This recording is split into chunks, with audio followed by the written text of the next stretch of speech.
नमस्कार साथियों, मैं ओंकार गोस्वामी आपका इस चैनल पर हार्दिक स्वागत करता हूं। आज हम आरपीसी के द्वारा कल जारी किए गए जीके के सिलेबस पर बात करेंगे। इस सिलेबस में कुछ बदलाव हुए हैं।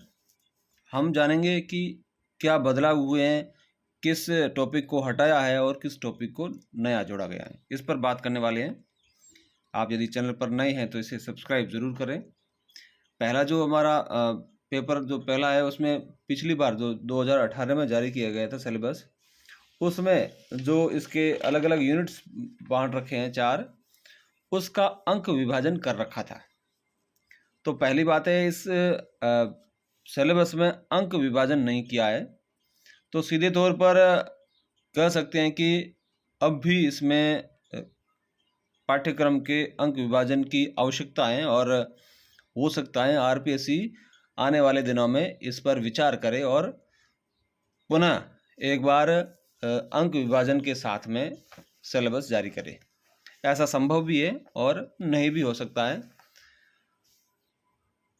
अब इसमें पहले भाग में जो कि geographical, historical, cultural and general knowledge of Rajasthan से संबंधित है, इसकी जब हम बात करते हैं तो इसमें कुछ टॉपिक्स हटाए गए हैं और कुछ जोड़े गए हैं।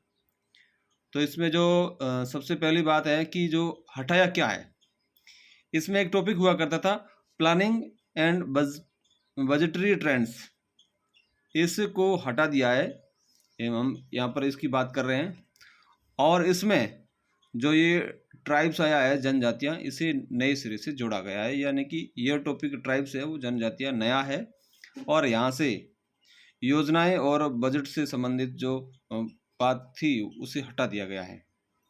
तो पहले इस राजस्थान के जो हिस्ट्रिकल या कहीं ज्योग्राफी वाले इस पोर्शन में से इसे हटा दिया गया है। फिर आगे आते हैं ancient culture and civilisation of Rajasthan, Kalibangan, Ahar, Ganeshwar, Bairat, इसे ज्यों का त्यों रखा गया है, इसमें कोई बदलाव नहीं किया गया है। उसके बाद में हिस्ट्री ऑफ राजस्थान 8वीं से 18वीं शताब्दी तक, इसमें भी कोई बदलाव नहीं किया गया है। अब हम जब आगे आते हैं तो हमें एक बदलाव नज़र आता है और वो है history of freedom struggle in Rajasthan. पहले ये 2 टॉपिक थे और ये रिवोल्यूशन ऑफ 1857 और पॉलिटिकल अवॉकनिंग, यानी कि 1857 की क्रांति और राजनीतिक जागरूकता, ये टॉपिक इसे जोड़ा गया है, नए सिरे से जोड़ा गया है। तो ये 2 टॉपिक यहाँ पर नए हैं, नए सिरे से इन्हें जोड़ा गया है। और आगे बात करते हैं इंटीग्रेशन ऑफ राजस्थान में। यहाँ पर एक टॉपिक दिया जाता था पहले, पिछले जो पाठ्यक्रम में, वो था role of women during medieval and modern periods, उसको यहाँ से हटा दिया गया है। वो इस पाठ्यक्रम का अब हिस्सा नहीं रहा है। फिर उसके बाद में हम बात करेंगे सोसाइटी एंड रिलीजियन।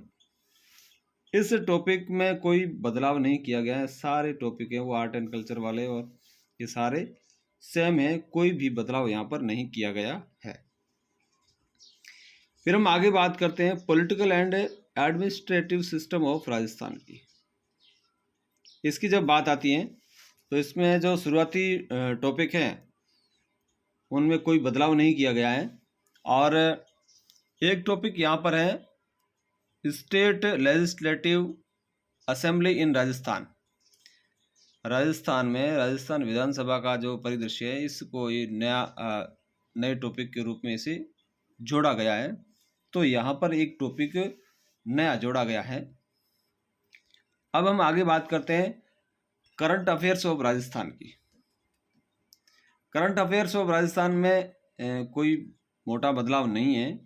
और general knowledge of world and India, इसमें थोड़ा सा बदलाव है, तो हम यहाँ पर बात करते हैं। इसमें जो ये एक शब्द है आपके पॉपुलेशन डिस्ट्रीब्यूशन एंड माइग्रेशन, इसे नया जोड़ा गया है। और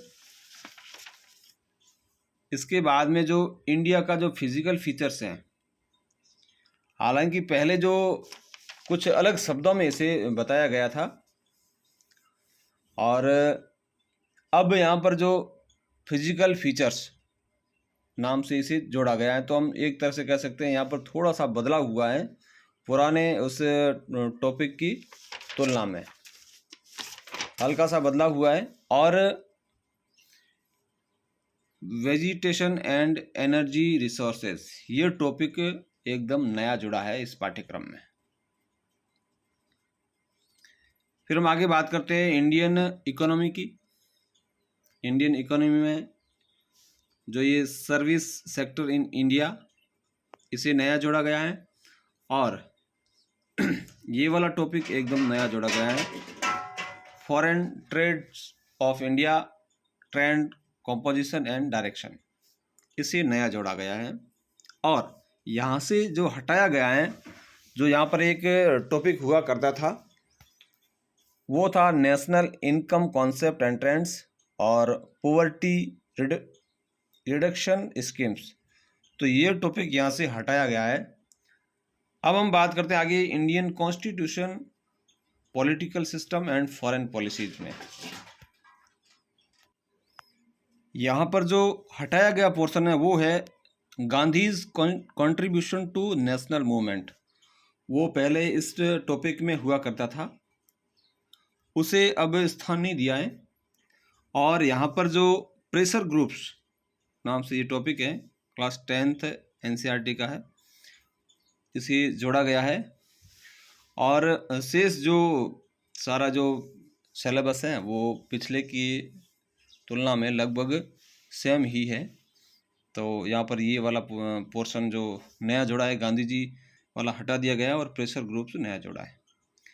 और इसमें जो दे रखा है ये वाला पोर्शन जो थोड़ा सा ऊपर नीचे हुआ है, हम पहले ऊपर दे रखा था और अब थोड़ा सा नीचे दे रखा है। अब हम बात करते हैं एजुकेशनल साइकोलॉजी की।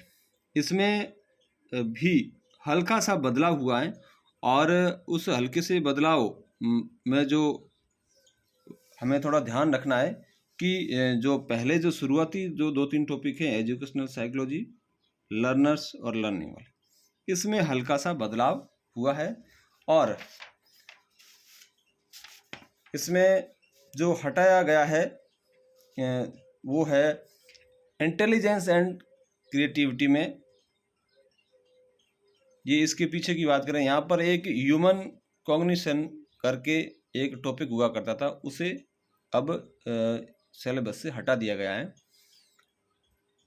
इसके अलावा जो पहला वाला ये एजुकेशनल साइकोलॉजी है, इसमें पहले एक टॉपिक यहाँ पर हुआ करता था, various psychologist and there contribution in education, उसे भी अब हटा दिया गया है। तो हल्का सा बदलाव हुआ है, थोड़ा सा हल्का सा बदलाव हुआ है।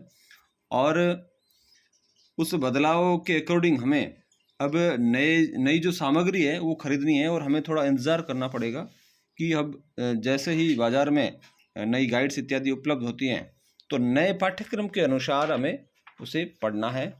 और इस बार जो पाठ्यक्रम जारी किया है उस या इसे निर्माण किया है, तो उस समय NCERT के कोर्स को थोड़ा फोकस रखा गया है उस पर। और अब हमें या कहें कि विद्यार्थियों को NCERT की किताबों को अच्छी तरह से पढ़ना चाहिए और वहाँ से सीधे प्रश्न आने की पूरी गुंजाइश है। और एक जो यहाँ पर हम बात कर रहे थे कमी है वो इस पोर्शन में, यहाँ पर जो पहले हैं वो इन सभी के अंक विभाजन दे रखे थे जो इस बार दिए नहीं हैं। और कहीं ना कहीं ये इशारा है कि हो सकता है कि इस पाठ्यक्रम में हल्का सा और बदलाव हो, इसको बदलाव टॉपिक का नहीं होकर के और ये डिस्ट्रीब्यूशन है, अंकों का विभाजन है, उसमें हो सकता है। और हो सकता है पुराने जो डिस्ट्रीब्यूशन है, अंक विभाजन है, उसके अनुसार ही इसे पुनः जारी कर दिया जाए, ऐसी संभावनाएं हैं। तो हम उसके बारे में 100% कुछ नहीं कह सकते हैं। तो अब मोटे तौर पे यदि बात करें तो इस सिलेबस में जीके के सिलेबस में जो कुछ एक बिंदु हटाए हैं और कुछ एक नए जोड़े हैं। तो मोटा जो इसमें जो बदलाव नहीं हुआ है, जिस प्रकार हिंदी के जो पाठ्यक्रम में है वो बहुत बड़ा बदलाव हुआ है, वैसे यहाँ पर इतना बड़ा बदलाव नहीं हुआ है। तो अब हमें इस नए पाठ्यक्रम के अनुसार और एनसीईआरटी को विशेष महत्व देते हुए अपनी तैयारी को अंजाम देना है। मैं आपको शुभकामनाएं प्रेषित करता हूं कि आप इस नए पाठ्यक्रम के अनुसार अपनी तैयारी अनवरत रखें और सफलता के नए मुकाम हासिल करें। शुभकामनाएं। जय हिंद, जय भारत।